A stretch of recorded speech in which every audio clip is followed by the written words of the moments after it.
যারা সাইদি সাহেবকে হত্যা করেছেন, এক সাইদি রহমানের অনুপস্থিতিতে লাখ সাইদি আমাদের তৈরি হয়ে কোরআনের দাওয়াত পৌঁছে দিচ্ছে। আমাদের হত্যা করা যায়, আমাদের ফাঁসি দেওয়া যায়, আমাদের শেষ করা যায় না, আমাদের শেষ করা যাবে না। যারা আমাদেরকে ভয় দেখিয়েছেন, 17 বছর এই বাংলাদেশের 18 কোটি নাগরিককে আপনারা ভয় দেখিয়েছেন।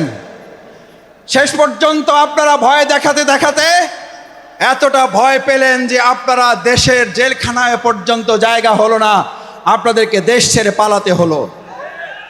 আল্লাহ তাআলা নিশ্চিত করেছেন, ফালা খাউফুন, তোমাদের ভয় পাওয়ার কোনো দরকার নেই। কারণ যারা আল্লাহকে ভয় করে তাদের দুনিয়ার আর কাউকে ভয় করতে হয় না, বরং গোটা দুনিয়া তাদেরকে ভয় করে। সাহায্য কার? কোনো পার্শ্ববর্তী রাষ্ট্রের, প্রশাসনের, সেনাবাহিনীর, র্যাবের সাহায্য কার? নাসরুল্লাহ, ইজা জাআ নাসরুল্লাহি ওয়াল ফাত। যে আল্লাহ আমাদেরকে সাহায্য করেন, সে আল্লাহ তাআলাই বলেন, আমি যখন কাউকে সাহায্য করি তার বিজয় ছাড়া আর অন্য কিছু হতে পারে না। নাসরুল্লাহ, ইজা জাআ নাসরুল্লাহি ওয়াল ফাত। কারণ আমার সাহায্য যেখানে যায়, গোটা দুনিয়া তার বিপক্ষে থাকলেও বিজয় ছাড়া তার কিছুই হয় না। আজ বাংলাদেশে আল্লাহর সাহায্য এসেছে, গোটা কোরআনের রাষ্ট্র কায়েম হওয়া ছাড়া পূর্ণাঙ্গ বিজয় আমাদের হতে পারে না। আমাদের পূর্ণাঙ্গ বিজয় কি? আমাদের পূর্ণাঙ্গ বিজয় শুধু একজন এমপি হওয়া নয়, আমাদের পূর্ণাঙ্গ বিজয় শুধুমাত্র একজন মন্ত্রী হওয়া নয়, আমাদের পূর্ণাঙ্গ বিজয় শুধুমাত্র একজন রাষ্ট্রপতি হওয়া নয়, আমাদের পূর্ণাঙ্গ বিজয় শুধু একজন প্রধানমন্ত্রী হওয়া নয়, আমাদের পূর্ণাঙ্গ বিজয় শুধুমাত্র ইসলামী দল ক্ষমতায় যাওয়া নয়। আমাদের পূর্ণাঙ্গ বিজয় হচ্ছে আলা লাহুল খালক ওয়াল আমর, সৃষ্টি যার, আইন চলবে তার। সোজাতে হবেন, মরার আগে হবেন না। কখন হবেন? কখন হবেন? কাপড় দিয়ে যখন পায়ের কাছে একজন ধরে আর মাথার কাছে একজন ধরে, দুই থেকে দুইজন ধরে আর টানে, বলে যে আরো সোজা করো, আরো টাইট করো।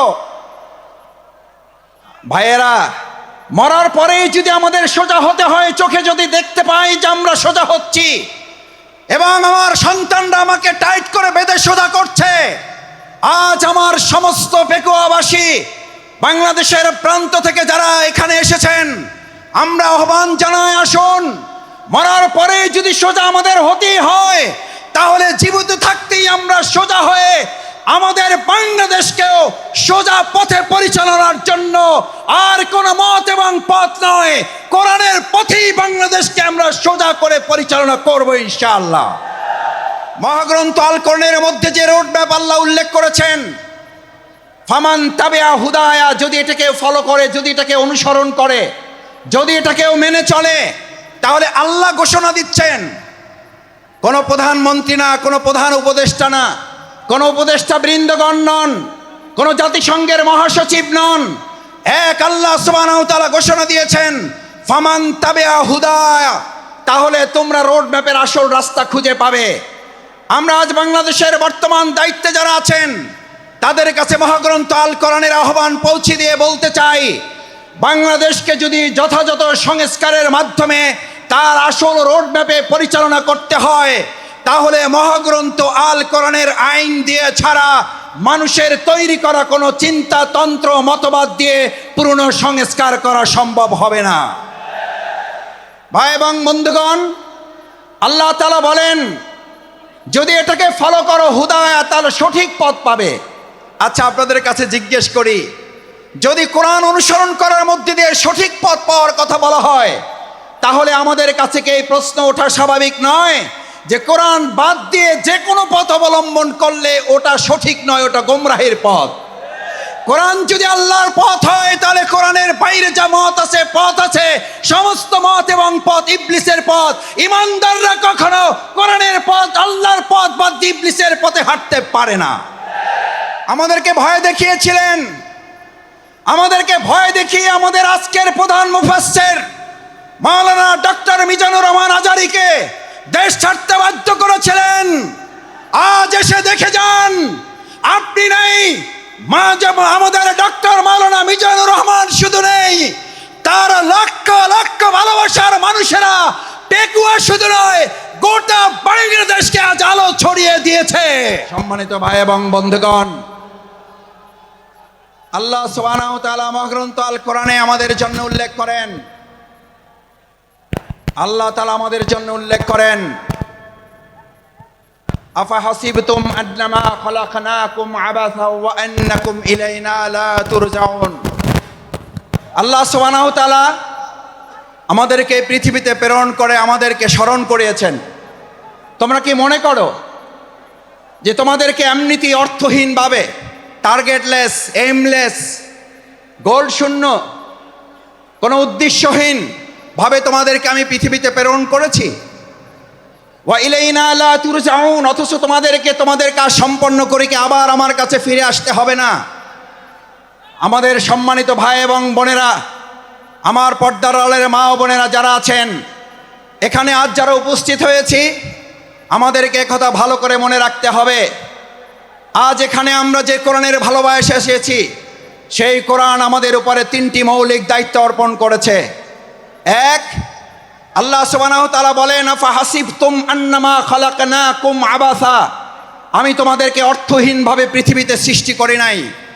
আমি তোমাদেরকে পৃথিবীতে সৃষ্টি করেছি একটা গুরুত্বপূর্ণ উদ্দেশ্য নিয়ে। সেই উদ্দেশ্য সম্পর্কে আল্লাহ তাআলা পরিষ্কার রোডম্যাপ ঘোষণা করেছেন।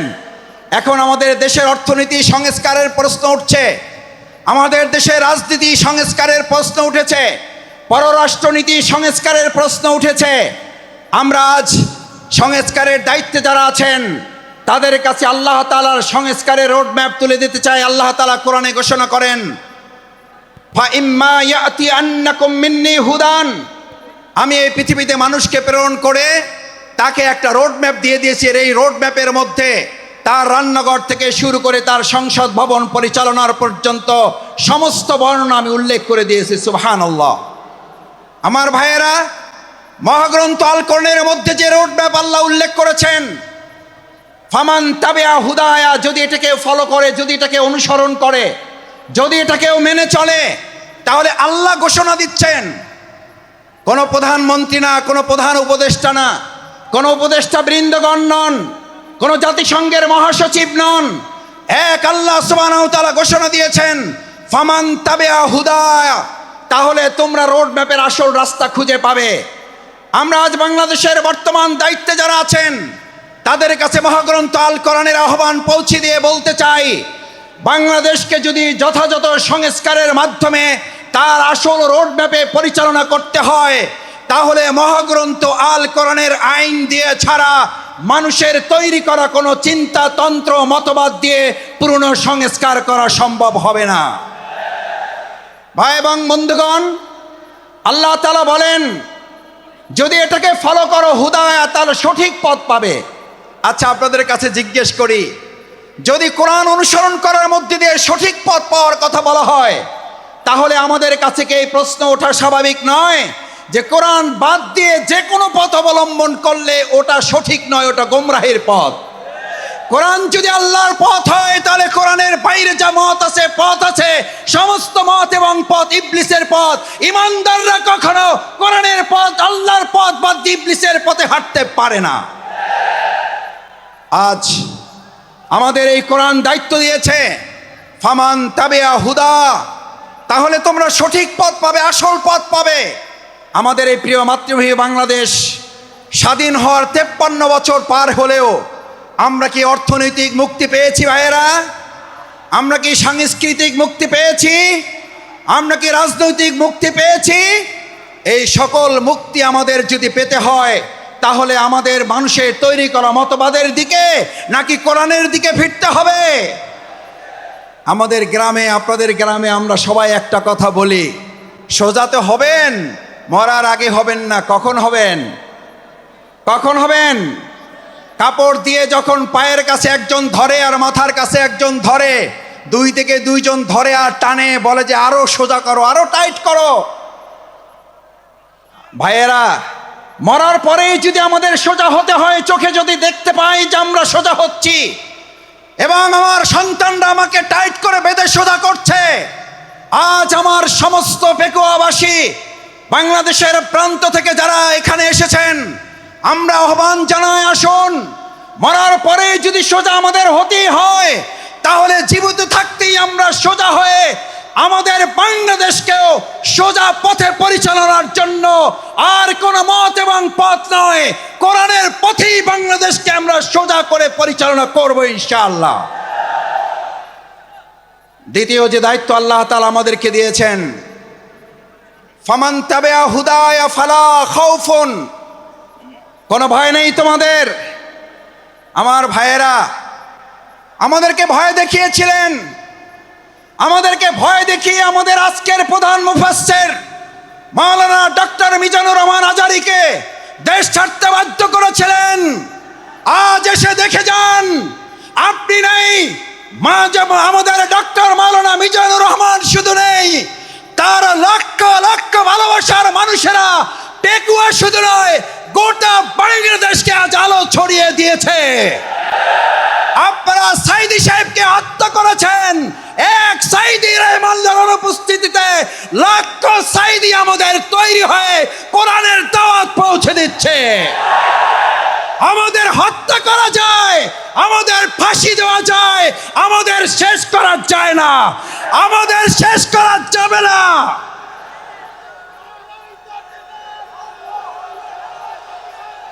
সম্মানিত ভাই এবং বন্ধুগণ, সম্মানিত ভাই এবং বন্ধুগণ, ফালা খাউফুন, সুতরাং আমাদেরকে আপনি ভয় দেখাবার কে? যারা আমাদেরকে ভয় দেখিয়েছেন, 17 বছর এই বাংলাদেশের 18 কোটি নাগরিককে আপনারা ভয় দেখিয়েছেন। শেষ পর্যন্ত আপনারা ভয় দেখাতে দেখাতে এতটা ভয় পেলেন যে আপনারা দেশের জেলখানায় পর্যন্ত জায়গা হলো না, আপনাদেরকে দেশ ছেড়ে পালাতে হলো। আল্লাহ তাআলা নিশ্চিত করেছেন, ফালা খাউফুন, তোমাদের ভয় পাওয়ার কোনো দরকার নেই, কারণ যারা আল্লাহকে ভয় করে তাদের দুনিয়ার আর কাউকে ভয় করতে হয় না, বরং গোটা দুনিয়া তাদেরকে ভয় করে।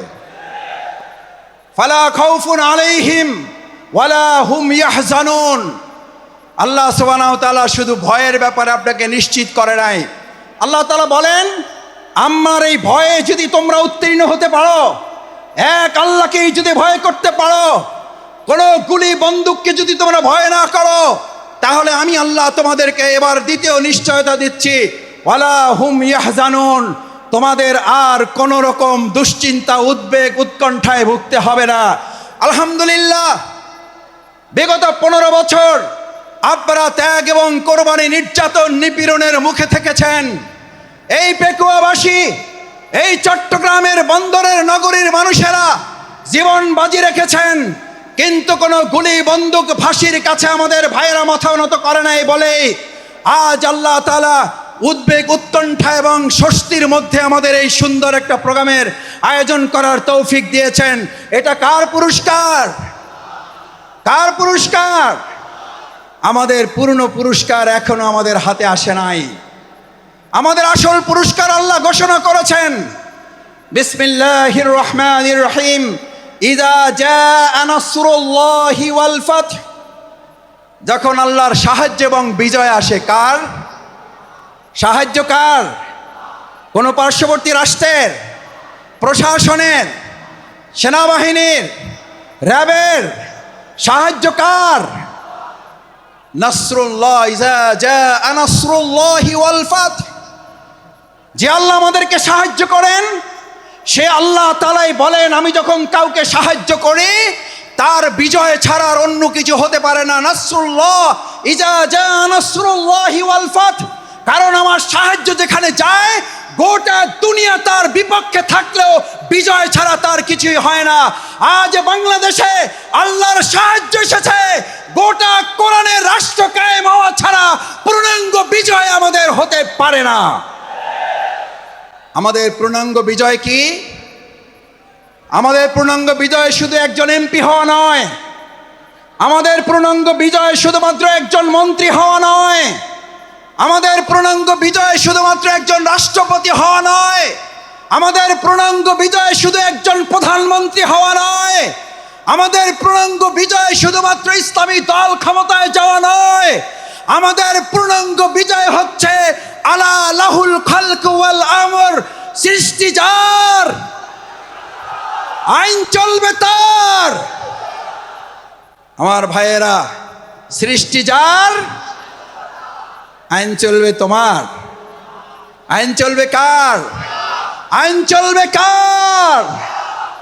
বাংলাদেশ আজ সেরকম একটা সুন্দর কল্যাণমূলক রাষ্ট্র বিনির্মাণের জন্য এখানে যারা এসেছেন, কোরআনের প্রেমে যারা বসেছেন, কিসের উপরে বসেছেন এটা চিন্তা করেন নাই। আপনার মাথার উপরে ফ্যান আছে, লাইট আছে, বাতাস আছে, নাই চিন্তা করেন নাই। আজ এখানে যারা এই কোরবানি পেশ করে কোরআনের ভালোবাসায় সমবেত হয়ে গায়ে গা লাগিয়ে লক্ষ লক্ষ জনতা এখানে হাজির হয়েছেন, এই লক্ষ জনতা যদি আজ একটা আহ্বান এখান থেকে নিয়ে যেতে পারেন, রসুল করিম সাল্লাল্লাহু আলাইহি সাল্লাম এরকম মজলিসকে সামনে রেখে আমার মুসল্লিয়ানে ক্রামগণকে উদ্দেশ্য করে, এই জামানাকে উদ্দেশ্য করে রসুল করিম সাল্লাল্লাহু আলাইহি সাল্লাম সাহাবীদেরকে স্মরণ করালেন। দুর্ভোগ হচ্ছে সেই মানুষের জন্য, ভালো করে খেয়াল করুন, দুর্ভোগ হচ্ছে সেই মানুষের জন্য, দুর্ভোগ হচ্ছে সেই মুসলিমের জন্য, দুর্ভোগ হচ্ছে সেই কোরআন প্রেমিকের জন্য যে আল্লাহকে ভুলে গিয়ে নিজেকে নিয়ে ব্যস্ত হয়, যে আল্লাহকে ভুলে গিয়ে নিজেকে নিয়ে ব্যস্ত হয় এবং সে নিজেকে নিয়ে ব্যস্ত হতে গিয়ে দুনিয়ার সব কিছু থেকে বঞ্চিত হয়ে যায়। আমরা কি দুনিয়া থেকে বঞ্চিত হয়ে নিজেকে নিয়ে ব্যস্ত হব না আল্লাহকে নিয়ে ব্যস্ত হব? আমার ভাইয়েরা আসুন, আজ সেই কারণে রসুল করিম সাল্লাল্লাহু আলাইহি সাল্লাম বললেন, আব্দুল্লাহ ইবনে মাসউদ হাদিসটি বলে আমার কথা শেষ করে, আব্দুল্লাহ ইবনে মাসউদ রাদিয়াল্লাহু তাআলা আন قال قال رسول الله صلى الله عليه وسلم ويقولون ما لا يفعلون। তোমাদের মধ্যে এমন একটা সময় আসবে, কোরআন শোনার লোক থাকবে, কোরআন জানার লোক থাকবে, কোরআনের আলোকে সে হয়তো পথ চলার কথাও বলবে, ইয়াকুলুনা মা লা ইয়াফআলুন, কিন্তু কোরআনের আলোকে সমাজ এবং রাষ্ট্র পরিচালনার লোক পাওয়া যাবে না। ওয়া ইয়াফআলুনা মা লা ইউমারুন, আবার কিছু কাজ করলেও কোরআনের পূর্ণাঙ্গ রূপ বাস্তবায়ন হবে না। আজ এখানে যারা আছেন, আমরা কি কোরআন বাস্তবায়নের জন্য সবাই রাজি আছি ইনশাআল্লাহ? সবাই কি রাজি আছি ইনশাআল্লাহ? আল্লাহ মেহরবানি করে হাতগুলো আপনার আরশের আজিমের ক্যামেরায় এগুলো তুলে নিয়ে কাল কিয়ামতের দিন কোরআনের কর্মী হিসাবে আমাদেরকে নাজাতের জন্য, জান্নাতের জন্য আপনি কবুল মঞ্জুর করুন। আল্লাহ এই আয়োজনকে বাংলাদেশের জন্য কবুল করুন, কোরআনের সংসদের জন্য আয়োজনকে কবুল করুন, কোরআনের রাষ্ট্রের জন্য এই আহ্বান আয়োজনকে কবুল করুন। সম্মানিত ভাই এবং বন্ধুগণ, আসুন আমরা আমাদের প্রধান মুফাসসিরে কোরআন হযরত মাওলানা ডক্টর মিজানুর রহমান আজারি হাফিজাহুল্লাহর কিছুক্ষণের মধ্যে আপনাদের সামনে কথা বলবেন। আমরা দোয়া করি অন্যান্য ওলামায়ে কেরামগণ আরও কথা বলবেন। আল্লাহ সুবহানাহু ওয়া তাআলা আমাদের এই প্রিয় মাতৃভূমিকে সব ধরনের বিশৃঙ্খলা ষড়যন্ত্র থেকে হেফাজত করুন। সকলে বলুন আমিন। আসসালামু আলাইকুম ওয়া রাহমাতুল্লাহি ওয়া বারাকাতুহু। অনেক ধন্যবাদ শফিকুল ইসলাম মাসুদ ভাইকে। সম্মানিত হাজিরিন, সম্মানিত হাজিরিন, নিশ্চয় আপনারা আইনাগরের নাম শুনেছেন, যে আইনাগরে কক্সবাজারের কিংবদন্তি মহাপুরুষ জননেতা সালাউদ্দিন আহমেদকে বন্দী করে রাখা হয়েছিল। সেই সালাউদ্দিন আহমেদ এখন আপনাদের সম্মুখে বক্তব্য রাখবেন। সম্মানিত উপস্থিতি, এই পর্যায়ে গুরুত্বপূর্ণ বক্তব্য রাখবেন সুদূর লন্ডনে